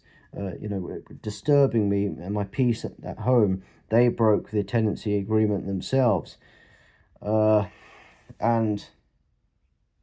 also that home wasn't meeting my needs, as I said, and I was being bullied, so the placement was going to break down. It was nothing to do with me just breaking the tenancy rules. That's a complete distortion of what happened. I didn't cope there, and that's why with the abuse I was dealing with, that's why the placement broke down. So my family needs to stop lying and covering for the staff who are abusing me. My family are awful. My mother, my nan, my nan sent me in a text message saying, we're all scum, remember, you said. Well, I don't remember calling them scum specifically, but yes, I have called my family horrendous and awful, because they are. in the sense that I think a lot of any support that they've offered me recently, with my mother helping me get back into the hotel, is because they felt that they had to make sure I was safe. They would get in a lot of trouble themselves if something happened to me as a vulnerable adult. They don't want to get in any trouble themselves, and a lot of it also is they don't understand or care about my autistic needs, as well as the fact that I feel I'm being deliberately conspired against by all of these agencies and people. So, with social services conspiring against me, housing, the staff at my old home, the police and courts, with the cruel eviction process, particularly being the police, trying to, arresting me, and the staff weaponizing the police over the public order offences to get me arrested. The whole system is being weaponized against me, and yeah, my family have tried to gaslight me. And yes, as I said, my mother and my nan said that I was to blame for the eviction process, and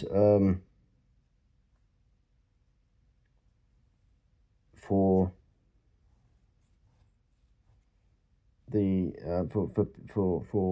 being, for being, for and for everything that's happened to me over the last 3.5 years, and try to flip the whole narrative around. And it's gaslight me, emotionally manipulate me by suggesting that I deserve what is happening to me, which is wrong. And it's wrong to claim that I'm violent and aggressive, when actually it takes me to be pushed to do something, to be provoked. I never strike out unless I've been provoked. So they like I said, they also refuse to reveal the location of my belongings, where exactly in storage they took them, and tried to claim that I couldn't. I said I would just take screenshots of my mother and my nan's messages, which I have done, and I would share them online, which I can do if I redact all personal details. So my mother tried to claim that I couldn't share messages she sends me, but I can. She sends me messages voluntarily. I can share them online, of course, without giving any identifying information. So, but yes, that's what I wanted to say in this complaint. And I told them I would say this very thing and name and shame them. And I can name them by I can't give their exact names, but I can say my mother, my nan, and that's what I more mean by name and shame them. I mean expose the way I'm being treated by my family, because they were gaslighting me, continually gaslighting me, telling me it's all on me and I've been evicted fairly, and it's all my fault. The staff they've done nothing. They never acknowledge that the staff have done anything bad to me. When there's evidence of their abuse towards me, I started to record them, so there's some evidence of them trying to close the office door in my face and being rude to me. There's my over 100 complaints about the abuse that's happened to that the staff have put me through. And it's all culminated in recently, where, like I said, I've been staying in hotels, and on Monday night I also stayed in the Travelodge Hotel. But then two of their staff members were ignoring. This was on Sunday. Were ignoring my request for them to contact my mother about my belongings. I just wanted them to contact her about trying to help me find out where my belongings were taken to, but they ignored my request. I couldn't call her myself. Like I said, my family all blocked. They did this on Sunday. They all blocked my number, and then one of the staff members who ignored me at the hotel saw me yesterday on Tuesday, as I after I'd, goodness me, so much has happened. After I just had a meeting with the social worker who is supposed to be trying to help me get into a short-term privately rented home, and I met with him on yesterday, Tuesday, after agreeing with him on Monday that I would meet him at the hotel, and he's supposed to be helping me getting to a short-term home, as I said, that is in the countryside area, can't be in the city. I met with him at 11 o'clock and I had to check out at 12 o'clock. So this staff member came just after 12 to say, and was trying to speak to him and ignoring me, which was rude when I tried to say, yes, I know I have to leave. And she was saying that I'd have to leave, someone has to come into the hotel and room and clean it, and I'd have to leave. So, but didn't listen to me, and she was just being rude. But when I first went to the hotel, the staff were being very polite to me. And they did this to me in 2021 as well, where they were polite to me and then they suddenly started being more difficult and rude to me, which happened at the hotel. They started over the weekend to be a bit difficult with me, and I could sense that their attitude towards me changed. And then yesterday on Tuesday, as I was checking out, I went to the reception to hand them my card. I said I would call a taxi and wait around. And that same staff member again was there, and she said, well, as long as I'm not disturbing anybody else. And I said, no, I'm just going to, I was just going to sit there and call a taxi. And she said, as long as you're not disturbing any other customers and talking to her. But as I tried to leave the hotel, as I went to leave the hotel, I was just walking past the reception desk. I said that, what was it? I said that I was, I just said that I was leaving, and that same staff member was ignoring me. She said that she was, and then she said she was speaking to somebody else, but I had to go, and I tried to again speak to her, and she ignored me, and I just got annoyed and just because she had been rude to me up in the hotel room just outside a couple of days before, ignoring my request to contact my mother, and the other hotel staff have started being, like I said, their attitude towards me changed, and they started being a bit rude and difficult towards me. I just snapped and told her to F off, and I said I'd be making a complaint about the hotel, and she said she'd make a complaint as well and make sure that I can't go back there. So it's hard to explain all this unless you're there, but when people are being rude to you, they can do it in subtle ways as well and wind you and antagonize you. So I left the hotel and went to San Martin House, which is where I had sat on Friday and on Monday waiting for answers from social services and housing. I've had to be there all day on Friday, all throughout the day on Friday, all throughout the day on Monday, calling housing, social services, and this social worker who I first spoke to on Monday, who is hopefully going to help me. But yeah, I've had to be there because I'm homeless at the moment. Yeah, even though I've been living in hotels, it's not sustainable. I've not got anywhere to go, even though they've been putting me in hotels. There's no short-term home for me. And yes, on Tuesday, yesterday, just before it got to 5 o'clock, the same social worker who met with me earlier in the day said that over the phone that he had been working on my case all day. I don't know if that's true or how much he'd done, but that's what he said. And that he'd paid for 3 nights in the Travelodge Hotel, which of course is the one that I'd had the issues with the staff in. So I said, well, what about the issues I've had with a staff member? And I said, what happened?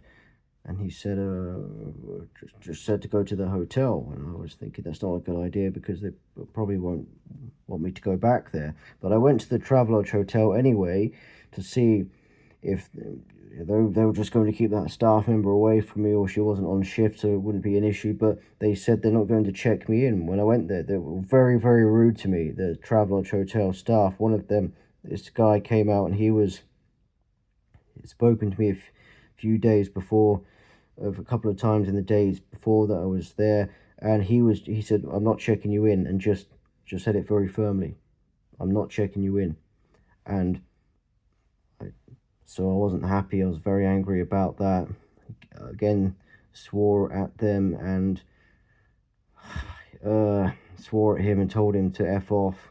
And yeah, I just told him to fuck off. I was not happy, and I know it's not ideal, but the hotel have upset me also in 2021, where they forced me out of the hotel there as well after a staff member upset me, and then I verbally replied that time as well, and angrily swore at the staff member. But this is the thing: people provoke me and then turn it around on me, and because I've sworn back, they tried to say that I was the aggressor when actually they provoked me. So they said they were not going to check me in, and I explained that the council would pay for the hotel for 3 nights and they have to let me stay, but they wouldn't listen. So, as I said, I told him to fuck off and went to leave the hotel again.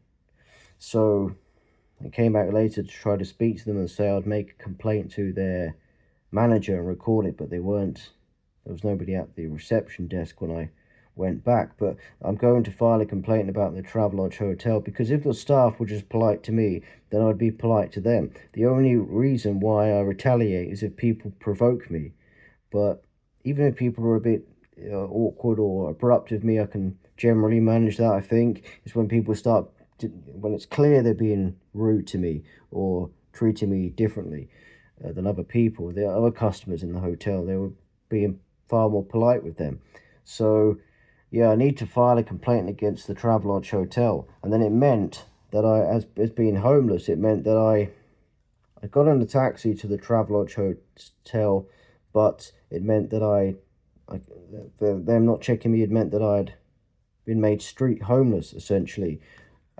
And then it took me a very long time where I had to walk through Peterborough, which I had to do over the last several days, walk through Peterborough for hours on end, or walk to San Martin House with bags in my hand, with just 2 bags of some of my belongings from my old home that were brought to me in bags, some clothes, some basic clothes to get by.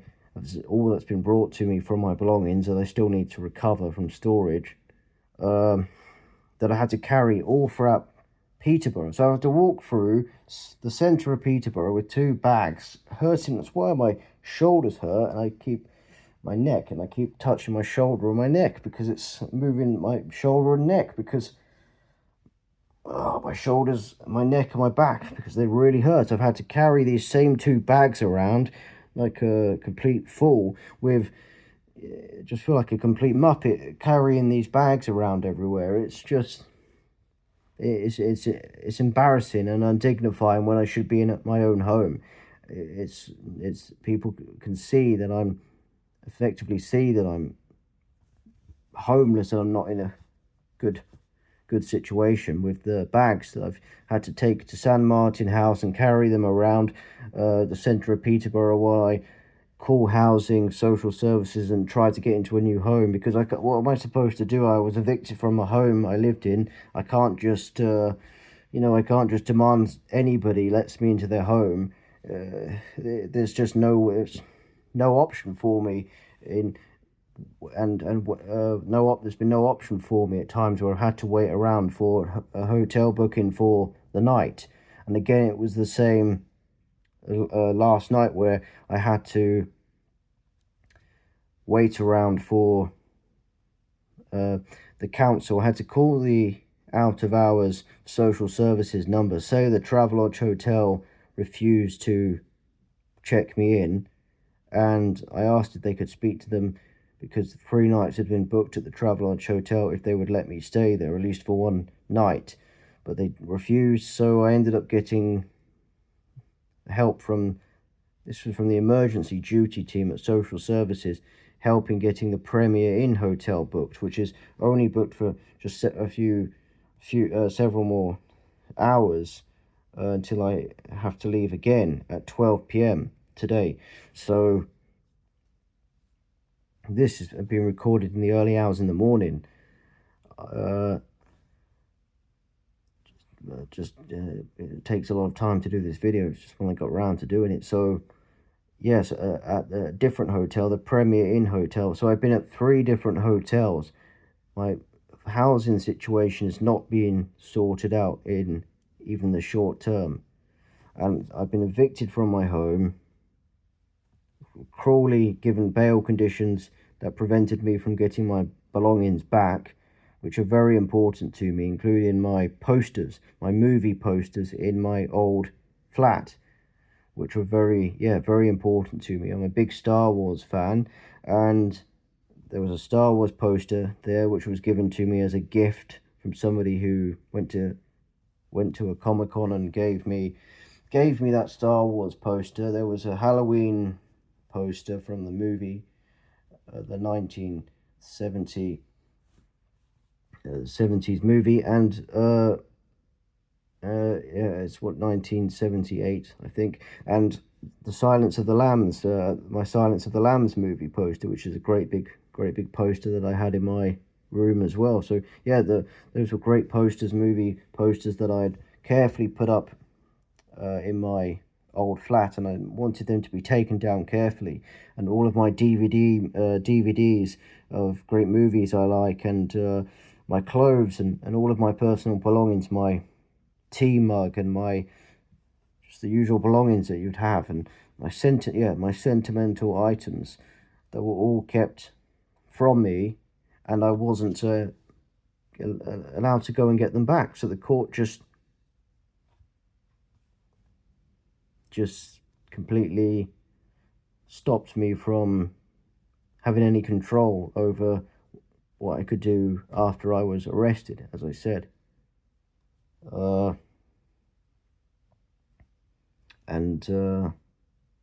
couldn't just go and get my belongings back myself, and they were taken into storage. The location is still not being shared with me, so I don't know where my belongings are. And so I have to somehow make a plan to, one, get my belongings back safely, in order, I should say. I need to get into a short-term home that is suitable and out of the city, so it has to be in the countryside area. Then 2, get my belongings back somehow safely, get it all arranged by a lot of belongings that I had in furniture. I don't know if the furniture has been kept safely stored as well, but I need to get all of my personal belongings back safely. And if anything is missing or damaged, I can take my family to court about that, but I can force them via the county court to reveal the location of my belongings. But that's what I've got to do, and this is the cruel way I'm being abused, and just, what's the word, indicative of the abuse I've suffered over the last 7.5 years. And at Eastfield Road, it's been the same, where the system has been weaponized against me. I've ended up being abused in prison where I didn't deserve to be sent to, because of the injunction order nonsense and the gardener distressing me with the loud noise. And there was never a gardener, by the way, for nearly 2 years before that. It only started when the injunction order was imposed, which is not a coincidence at all. It's deliberate, clearly. Well, it was clearly deliberate. So I dealt with the staff provocation and abuse, noise torture. A resident there also abused me. By the way, the resident who verbally abused me also lashed out at me in March, just a few days before I was arrested over the injunction order nonsense. He attacked me because I was recording him abusing me verbally, and he didn't like that I was recording him, even though it's allowed, and he had no right to come up to me, but he did and hit me. And just the staff didn't get him arrested, so it's okay for him to hit me, but he won't be called violent, I'm sure, and aggressive. So it's okay if other people feel provoked because they're being recorded, even though it's allowed, and that's not provocative. I was a distance away from him when I was recording, and I said that it was being recorded, and I put the video online. But still, it wasn't what the staff were doing to me, where they were deliberately provoking me. I was just dealing with, reacting to him verbally abusing me. But he assaulted me and got away with it. They didn't call the police on him, so he's not aggressive and violent, apparently. But that was unprovoked. Okay, well, it's don't know if he has autism, but it certainly seemed to have just seemed to be a nasty drug addict, and very aggressive man. He bullied me, as I said, for several months. He would shout through his window at me every time I'd come and go from the car park on the site where I lived.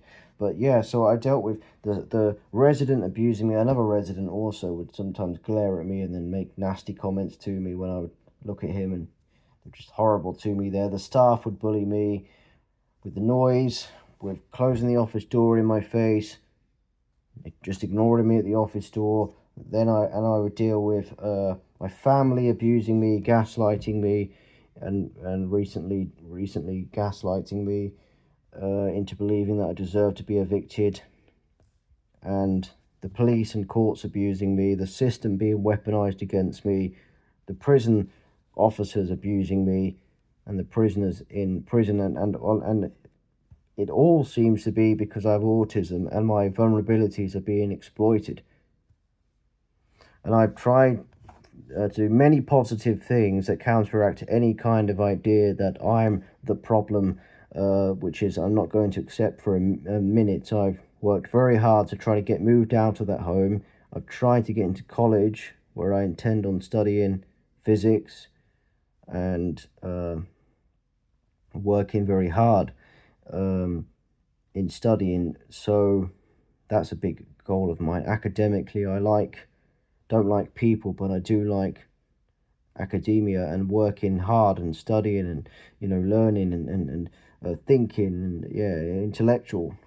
I like intellectual topics and discussions, and that's an aim of mine, to get into college and then eventually university. But they'll probably, snowball chance in hell with that, with the way they're treating me. I can't even get a decent home, never mind a fantastic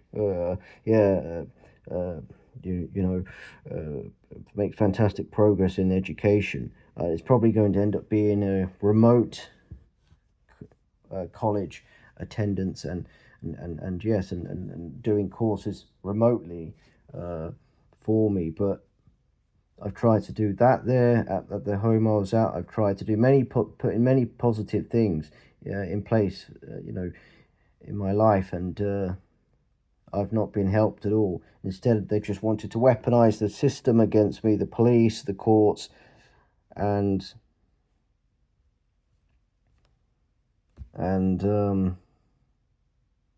oppress me, control me there, and quell my complaints. And then it's led to me being made wrongly evicted, made homeless, and I don't know what's going to happen going forward. But yeah, that's why I wanted to make this video, to expose social services, housing, my family, for how they're all using their resources against me to control me. I don't know what's going to happen next. I'm at the Premier Inn Hotel. I don't know when they're going to eventually get me a short-term home, or if they just plan on keeping me in a hotel forever for certainly the foreseeable future. So but that's why I wanted to make this video. It's 2 hours now. It's going to be a long video, but that's my experience in floating support, and within the, let's say, the adult social services system over the last 3 years and a half. It's just been absolutely horrendous, and it's led to me being abused in prison, in the floating support home, and being made homeless. So I'm going to end the video there, but this abuse has got to end, and my family, the role they've played in allowing the abuse to go on and blaming me for everything, gaslighting me, is wrong. But I wanted to make this video, and I hope people take what I'm saying seriously, because I know this is a very long and tedious video to watch, and I don't really care if people find what I'm saying boring or long-winded, because I have to explain everything that's happening to me. So I want people to watch my video and take what I'm saying seriously and try to, well, complain on my behalf would be great. If people can complain, if you can complain to social services, Peterborough social services, that's the district I'm in. As I've said, that would be great. I don't know what people can do for me, to be honest. Really, a solicitor ought to get involved in my case and take what I've said to court. That's one option, I think. People can help me get a solicitor who could help me, or know a solicitor who could help me. That would potentially be helpful. But that's, yeah, I want people to take my videos seriously and to do something to help me, or at least listen to what I've said, because this has to be exposed. The social services, my family, the police, the courts, the staff team where I lived, they all have to be exposed as the bullies they are, because they've turned everything around on me, and I'm not the villain.